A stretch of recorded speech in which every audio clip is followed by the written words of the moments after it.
வரஹ்மத்துல்லாஹி வபரகாத்துஹு. அல்ஹம்துலில்லாஹ் வஸ்ஸலாத்து வஸ்ஸலாம் அலா ரசூலில்லாஹ் அம்மாபாத். இங்கு நாம் கூடியிருக்கும் அனைவர் மீதும் அல்லாஹ்வுடைய சாந்தியும் சமாதானமும் உண்டாக என்று கூறி என்னுடைய இந்த ஒரு சிறிய உரையை ஆரம்பம் செய்கிறேன். இப்போ மனிதன் எதற்காக படைக்கப்பட்டான் அப்படிங்கிற தலைப்பில் இது தொழுகை அல்லாஹ் தன்னுடைய திருமறையில் கூறுகிறான், வமா ஹலக்த ஜின்ன வல் இன்ஸ இல்லா லியஅபுதூன். நான் மனிதனையும் ஜின்னையும் என்னை வணங்குவதற்காகவே படைத்தேன் என்று கூறுகிறான். அப்போ இதோடைய அர்த்தம் என்னங்க? இப்போ நம்ம ஒரு பொருளை வச்சு யூஸ் பண்ணுறோம். இப்போ இந்த மைக்கு யூஸ் பண்ணுறோம். இந்த மைக்கு நமக்கு பேசுகிறதுக்கு வீணாக போயிடுச்சு அப்படின்னா என்ன செய்யணும்? தூக்கி போட்டுடுறோம். ஆனால் அல்லாஹ் அப்படி இல்லை. ஏன்னா அல்லாஹ் ஒரு தாயை விட 1000 மடங்கு நம்ம மேலே பாசம் வச்சுருக்கான். அப்போ இந்த மனிதன் இன்றைக்கி இன்றைக்கி தொழுவ ஆரம்பிக்கலை, இன்னும் திருந்துவான், இன்னும் தொழுவான் அப்படின்னு சொல்லிட்டு வெயிட் பண்ணி பார்க்குறான். ஆனால் அவன் 1000 மடங்கு பாசம் வச்சுருக்கிறதுனால நமக்கு வாழ்நாளை அதிகப்படுத்திட்டு, அதாவது நிறைய வாய்ப்பு கொடுத்துட்டு போகிறான். இன்றைக்கி திருந்துவான், நாளைக்கு திருந்துவான் அப்படின்னு சொல்லிட்டு. ஆனால் எத்தனை பேர் நம்ம இதில் பயனடைகிறோம் சொல்லுங்கள்? இன்னும் சொல்கிறான்,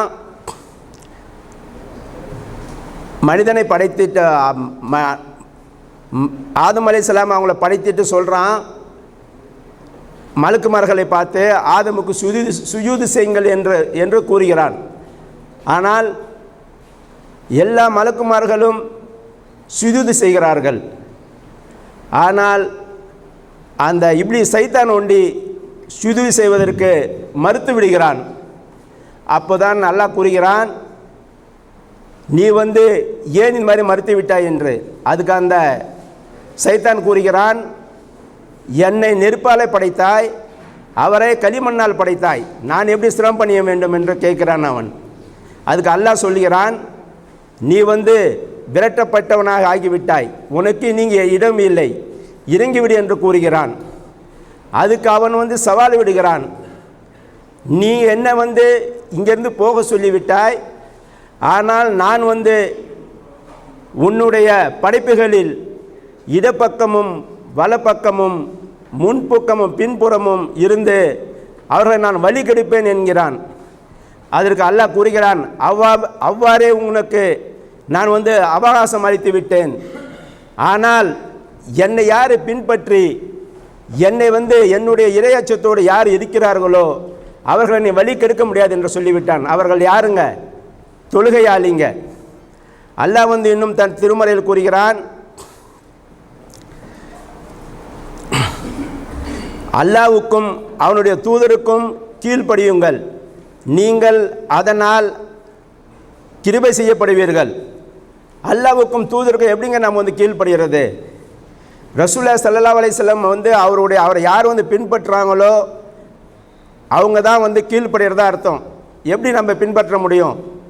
ரசூலுல்லாஹி ஸல்லல்லாஹு அலைஹி வஸல்லம் அவர்களிடம் கேட்கப்பட்டது, உங்களுக்கு பிடித்த அமல் எது என்று. அவர் கூறினார், சலாத்துல் வக்திகா. சலாத்துல் வக்திகானா என்னங்க?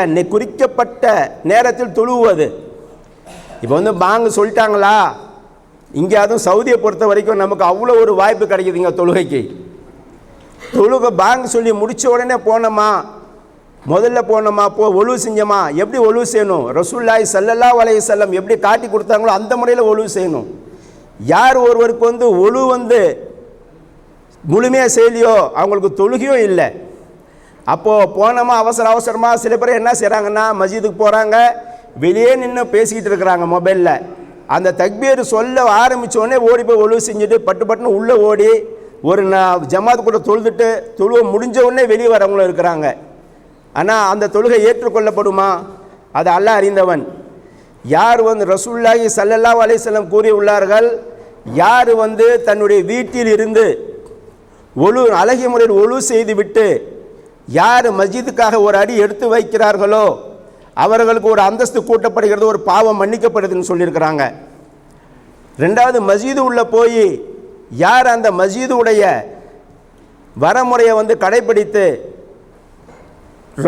ரசூலுல்லாஹி ஸல்லல்லாஹு அலைஹி வஸல்லம் காட்டி தந்த முறைப்படி ருக்குவையும் சுஜூதையும் வந்து அந்த கரெக்டான முறைப்படி செய்கிறாங்களோ அவங்களுக்கு வந்து அந்த தொழுகையை முடித்து விட்டு அதே இடத்தில் யார் அமர்ந்திருக்கிறார்களோ அவர்கள் வந்து அவர்களுக்காக மலக்குமார்கள் துவா செய்கிறாங்க. அப்போ இந்த மலக்குமார்கள் துவா வந்து என்னங்க லேசாக்கப்பட்டதா? அல்லாஹ் வந்து தன்னுடைய திருமறையில் கூறுகிறான், அல்லாஹ்வுடைய அரசு சுமக்கும் மலக்குகள் கூட திக்ரு செய்கிறார்கள், மனிதர்களுக்காக துவா செய்கிறார்கள் என்று கூறுகிறார்கள். அப்போ இவ்வளோ ஒரு அந்தஸ்து யாருக்கு கிடைக்கும்? வீட்டில் உட்காந்து தொழுதா கிடைக்குமா? ரசூலுல்லாஹி ஸல்லல்லாஹு அலைஹி வஸல்லம் சொல்லியிருக்கிறாங்க, நீங்கள் ஃபர்ல தொழுகையை மஸ்ஜிதில் நிறைவேற்றுங்க, அதுக்கப்புறம் சுன்னத்து தொழுகை வீட்டில் போய் தொழுவுங்கன்னு இருக்காங்க. வீட்டை வந்து நீங்கள் வந்து கபர்ஸ்தானே ஆக்கிடாதீங்கன்னு இருக்காங்க. ஏன் சொல்லியிருக்கிறாங்க? வீட்டில் உள்ள பிள்ளைகள் வந்து கற்றுக்கணும், தொழுகைன்னா என்னன்னு தெரியணும். இப்போ வீட்டில் ஒருத்தவங்க இருக்கிறாங்க, தகப்பன் இருக்கிறாரு, அவர் பாட்டு டிவி பார்ப்பார், தம் அடிப்பார். அப்போ அந்த வீட்டில் உள்ள பிள்ளைக்கு என்ன வரும்? அதே பழக்கம் தான் வரும். இப்போ நம்ம தொழுதுன்னு வச்சுங்க, இந்த பிள்ளை பார்த்துட்டு ஏதோ ஒரு செய்கிறாங்கன்னு சொல்லி அந்த பழக்கம் தான் பிள்ளைங்களுக்கு வரும். அதனால தான் சொல்லியிருக்கிறாங்க, நீங்கள் வீட்டில் போயிட்டு முடிஞ்ச அளவு சுன்னத்தை தொழுவுங்கன்னு சொல்லியிருக்கிறாங்க. இன்னும் அல்லாஹ் தன் திருமறையில் கூறுகிறான், நீங்கள் வந்து எந்த நிலையிலும் தொழுது கொள்ளுங்கள். நீங்கள் வந்து மனைவியை தொட்டிருந்தாலோ மலஞ்சலம் கழித்திருந்தாலோ உங்களுக்கு தூய்மைப்படுத்துவதற்கு தண்ணி கிடைக்கவில்லை என்றால் தயமம் செய்து கொள்ளுங்கள் சொல்லிட்டு சொல்கிறான். தயமம் செய்துக்கிட்டு தொழுகையை நிறைவேற்றுங்கள் என்று சொல்கிறான். அப்போ எவ்வளோ சலுகை கொடுத்துருக்கான் பாருங்கள். நம்ம எப்படி போய் வந்து நம்ம அல்லாட்ட சொல்ல முடியாதனால தொழுவ முடியலன்னு. நின்ன நிலையில் தொழுவுங்கள், முடியவில்லை என்றால் உட்கார்ந்த நிலையில் தொழுவுங்கள், முடியவில்லை என்றால் படுத்த நிலையில் தொழுவுங்கன்னு சொல்லியிருக்கான். அப்போ நம்ம போய் காரணம் காட்ட முடியுமா? ரசூலுல்லாஹி ஸல்லல்லாஹு அலைஹி வஸல்லம் யாருங்க? எல்லா பாவத்தையும் மன்னிக்கப்பட்டவர், சொர்க்கவாசின்னு பதில் போருக்கு அப்புறம் நிச்சயிக்கப்பட்டவர். அவர் வெறும் ஃபர்ல ஒண்டி தொழுதாரா? தஹஜ்ஜுத் தொழுகிறாரு, லுஹா தொழுகிறாரு, பதில் போருக்காக போய் வெயிட் பண்ணிட்டு இருக்கிறாங்க. அந்த டைமில் ஜிப்ரீல் அலைஹிஸ்ஸலாம் வராரு, நபியே நீங்கள் தொழுகை நடத்துவீராக. அது எந்த நேரங்க? அது எந்த நேரம் சொல்லுங்க பார்க்கலாம். எதிரி எப்போனாலும் தாக்குவான் நம்மளை. அந்த நிலைமையிலும் சொல்கிறாங்க, பாதி பேர் தொழுவுங்க, பாதி பேர் காவலுக்கு நில்லுங்க. அவங்க தொழுது முடித்ததும் மீதி பாதி பேர் வந்து தொழுவுங்கன்னு சொன்னாங்க. தொழுகைக்காக ஒரே ஒரு வேலை ஒன்றுனா கூட அந்த டைமில் தாங்க விட்டுருக்கணும். அதை கூட அல்லாஹ் வந்து அனுமதி தரல. அப்போ நம்ம ஒரு சின்ன சின்ன வேலைக்காக தலைவலின்னு தொழுகை விட்டுடுறோம், ஃபர்ல போய் தொழுவ மாட்டோம். மஸ்ஜிதில் 50 வேலை தொழுகையை வந்து 5 வேலையாக குறைச்சிட்டு வந்தாங்க மனிதர்களுக்காக. நம்ம உம்மத்து வந்து நிறைவேற்ற முடியாதுன்னு. அந்த 5 வேலை எத்தனை பேருக்கு நம்ம டைம் பிரகாரம் தொழுகிறோம் சொல்லுங்கள் பார்க்கலாம். அல்லாஹ் சொல்கிறான், கிழக்கும் மேற்கும் எனக்காக உள்ளது, எந்த திசையில் திரும்பினாலும் என்னுடைய முகம் இருக்குங்கிறான். பயணத்தில் தொழுது கொள்ளுங்கன்னு சொல்கிறாங்க. பயணத்தில் எப்படிங்க தொழுவீங்க? ஆனால் அப்போ வசதி இல்லை. அப்பமா நான் நிறைவேற்றினாங்க, சஹாபாக்களை நிறைவேற்றினாங்க. இப்போ அந்த நிலைமை இல்லை. அந்த நிலைமை இல்லை. இப்போது எங்கே போனாலும் பஸ்ஸில் தண்ணி இருக்குது, எங்கேனா போய் நிற்க வைக்கிறோம், அந்த இடத்துல தண்ணி கிடைக்குது, நமக்கு அங்கே ஒழுவு செஞ்சுக்கலாம். பஸ்ஸில் போகும்போது கிழக்கு மேற்கு கிபிலா கணக்கே இல்லைங்க. பஸ்ஸில் உட்காந்து தக்பீர் கட்டிட்டோம்னா முடிஞ்சிச்சிங்க. அது எந்த பக்கம் போனாலும் போட்டோம், நின்றுட்டு தொழுவக்கூடாது. பட்டுன்னு பிரேக் போட்டோம்னா கீழே விழுவோம். உட்காந்து நீங்கள் தக்பீர் கட்டிங்க. தொழுகையை சுருக்கி கொடுத்துருக்குறாங்க. லொஹரை அசரோட சேர்த்து தொழுவலாம், அசரை லொஹரோட சேர்த்து தொழுவலாம், மஹ்ரிபை இஷாவோட தொழுவலாம், அதையும் 4 ரக்காத்தை 2 ரக்காத்தா தொழுவலாம். ஃபஜரை ஒண்டி முழுமையாக தொழு சொல்லியிருக்காங்க 4 ரக்காயத்து. ரசூல் ஸல்லல்லாஹு அலைஹி வஸல்லம் எந்த பயணத்தில் போனாலும் அவர் இந்த ஃபஜர் தொழுகை முன் சுன்னத்தை விட்டதே இல்லை. இந்த முன் சுன்னத்துக்குள்ள நன்மை என்னங்க? ரசூலுல்லாஹி ஸல்லல்லாஹு அலைஹி வஸல்லம் கூறினார்கள், இந்த உலகத்தை விடவும் அதிகம் நன்மை. அப்போ ஃபர்லுக்கு எவ்வளோ நன்மை இருக்கு யோசனை பண்ணி பாருங்க.